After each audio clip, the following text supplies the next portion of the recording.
Before the skyscrapers, the gold-plated penthouses, and the presidency, there was a boy in Queens who refused to follow the rules.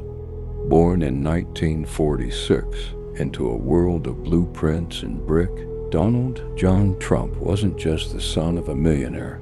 He was a project in the making. His father, Fred Trump, was a self-made real estate tycoon who built a mini-empire of middle-class apartments, and he had one guiding rule for his children: be a killer. Donald grew up in Jamaica Estates, a wealthy enclave of New York City, living in a massive 23-room mansion. But while his father was out building for the masses, young Donald was busy testing every boundary set for him. At the private Q Forest School, he was known as a rough fellow. He famously claimed to have given a music teacher a black eye because he didn't think the man knew anything about music. By age 12, his rebellion hit a breaking point.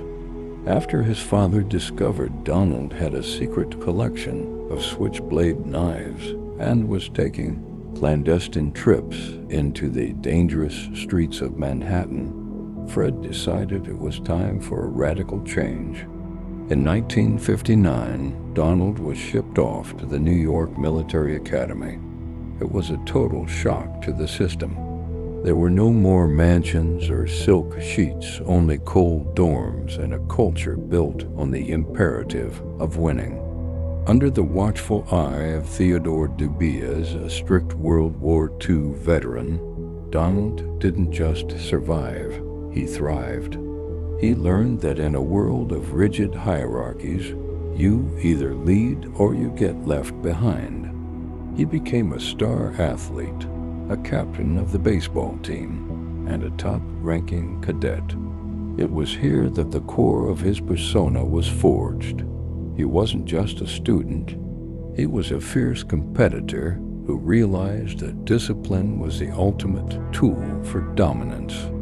After a brief stint at Fordham, Donald transferred to the Wharton School at the University of Pennsylvania. While his peers were protesting the Vietnam War, Donald was spending his weekends with his father, learning the art of the deal on active construction sites.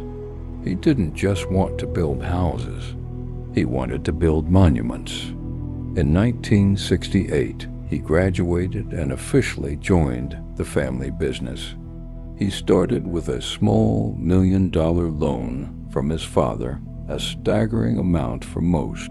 But for Donald, it was merely the seed money for a revolution. Fred Trump had conquered the outer boroughs, but Donald had his eyes on the crown jewel, Manhattan. He understood earlier than most that in New York, image was everything. He began the transition from the quiet suburbs to the loud, towering world of skyscrapers, ready to carve his name into the skyline.